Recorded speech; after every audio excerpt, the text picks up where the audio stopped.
ఆంధ్రప్రదేశ్ ప్రభుత్వం నేను అడిగినా మీ వల్లే ఆంధ్రప్రదేశ్ ప్రభుత్వం కూడా వచ్చింది. ఇక్కడ ప్రెస్ మీట్లు పెట్టి రోజు గొడవ చేస్తుంటే ఆంధ్రప్రదేశ్ గవర్నమెంట్ 3 ఏళ్ల తర్వాత వాళ్ళు వచ్చారు. వాళ్ళకేవో రీజన్స్ వాళ్ళకు ఉంటాయి. 3 ఏళ్ల తర్వాత వచ్చారు వాళ్ళు. రేపు పొద్దున్న జరిగే పరిస్థితుల్లో గవర్నమెంట్లో ఒకవేళ మారిపోతే ఎలక్షన్స్లో మారిపోయినప్పటికీ కూడా డిలే ఏమన్నా చేయగలరేమో అనుకుంటే 6 నెలల్లో పూర్తి చేయమని సుప్రీంకోర్టు చెప్పింది. డిలే కూడా చేయలేరు. ఏం చేయగలరా వాళ్ళంటే అన్నీ ఇచ్చేసామని ఒక ఎఫిడవిట్ వేయగలరు. గవర్నమెంట్ కనుక మా విచారణలో తేలిందండి 2000 అందరూ కరెక్ట్గా ఇచ్చారు, నో కంప్లైంట్, ఫుల్ పేమెంట్ అయిపోయింది అని. అయిపోయిందనగానే వాళ్ళిద్దరిది వినేసి జడ్జిమెంట్ ఇవ్వడానికి వీలు లేకుండా నన్ను అసిస్ట్ చేయమన్నారు.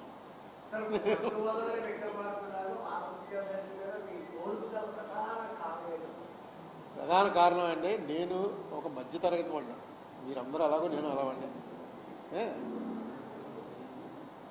నేను మీరు ఆ పేపర్లో కూడా తెచ్చాను చూపిద్దామని, ఈనాడులో వచ్చింది కాబట్టి ఇప్పుడు చూపించను. నేను ఇది మొదలు పెట్టగానే నా మీద చాలా రామోజీరావు గారు పర్సనల్గా వచ్చేసారు. ఆయనే టీవీ దీని మీదకి వచ్చి ఈటీవీలో డైరెక్ట్గా ఆయనే మాట్లాడాడు. బహుశా అది ఇప్పుడు జరుగుండదు. ఏమని మాట్లాడంటే, నేను 10 అబద్ధాలు చెప్తున్నాను, అరుణ్ కుమార్ అనేవాడు 10 అబద్ధం చెప్తున్నాడు, రాజశేఖర రెడ్డి చెప్పిస్తున్నాడు, రాజశేఖర రెడ్డి గురించి నేను ఎలా ఆర్టికల్స్ రాసి అతను అవినీతి బయట పెడుతున్నాను కాబట్టి నా మీద ఈ అరుణ్ కుమార్ అనేవాడిని వాడాడు అని క్లియర్గా చెప్పుకుంటూ ఆయన వచ్చాడు. ఆయన వచ్చి నేను ఆయన రాకపోతే ఆ వేళ అసలు కేసే లేదు. ఎందుకంటే అక్కడ గవర్నమెంట్లో ఆయనకు పలుకుపడింది, దాని మీద ఎంక్వైరీ చేస్తారు, అది అలా నడుస్తూనే ఉంటుంది.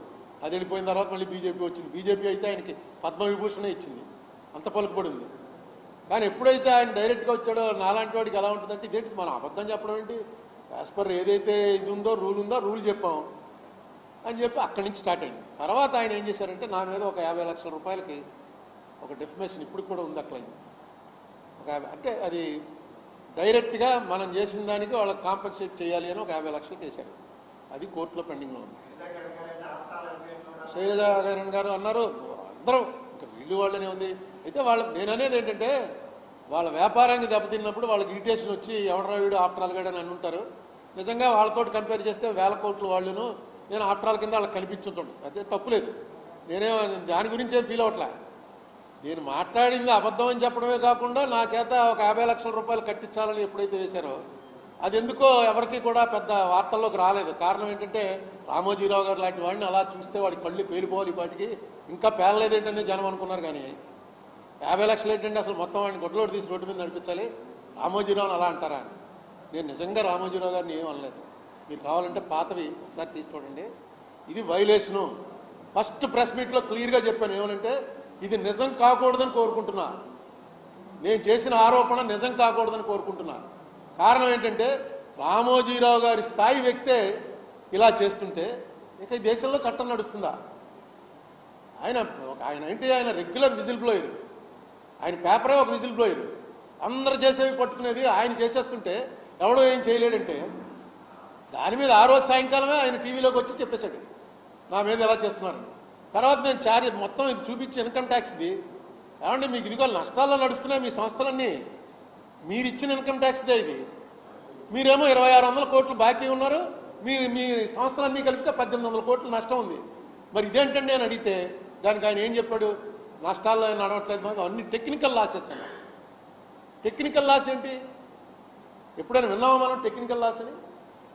అంటే ఇన్కమ్ ట్యాక్స్కి ఇచ్చే లెక్కలు వేరు, మామూలు నిజం లెక్కలు వేరని దాని అర్థం. నష్టాల్లో నడుస్తుందని చెప్పి ఇన్కమ్ ట్యాక్స్కి ఇచ్చి అబ్బాయి నష్టాలు ఏం లేవని చెప్పి డైరెక్ట్గా ఆయనే చెప్పాడు అది టెక్నికల్ లాసెస్ అని. అది ఆయన లేకే ఫ్రంట్ పేజ్లో వచ్చింది, అన్నీ తెచ్చాను.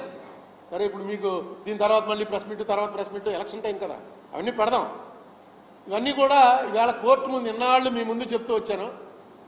రాజమండ్రి ప్రెస్లో మీకు కూడా వీడు వచ్చే అందుకే ముందే అడిగేశాడు ఏంటి ఇష్యూ ఏంటని. ఎందుకంటే ఏముంది, మార్గదర్శి లేకపోతే పోలారం లేకపోతే ఏపీ రీఆర్గనైజేషను, ఇదే కదా గొడవని. కానీ దీన్ని మీరందరూ మీ వల్లే ఇది ఒక కొలిక్కి వచ్చింది. ఎందుకంటే దీనికి ఆ ఇంపార్టెన్స్ ఇస్తూ వచ్చారు. ఎప్పుడు కూడా పెరటి చెట్టుని ఇంతగా వాడినటువంటి ఊరు ఇంకోటి ఉండదు. రాజమండ్రిలో నేను పెరటి చెట్టుని ఏదో అరుణ్ కుమార్ ప్రెస్ మీటే కదా ఏముంది వాడితో అనుకోకుండా మీరు వచ్చి ఇప్పుడు కూడా దాని మీద అంత ఇంట్రెస్ట్ చూపిస్తున్నందుకు చాలా థ్యాంక్స్. దీన్ని ఒక లాజికల్ ఎండ్కి, ఈ రన్నింగ్ లోపల దీన్ని ఒక లాజికల్ ఎండ్కి తీసుకొస్తాం, ఖచ్చితంగా జరిగి తీరుతున్నారు. ఇంకొక విషయం, ఇంకొక వెరీ వెరీ ఇంపార్టెంట్, మళ్ళీ లేచిపోకండి. ఈ ఎన్నికల్లో నాకు సంబంధించిన వాళ్ళు నాకు చాలా సన్నిహితులు, ఈ పార్టీలో ఒకడు, ఆ పార్టీలో ఒకడు, ఆ పార్టీలో ఒకడు పోటీ చేస్తూ వస్తున్నారు. కాబట్టి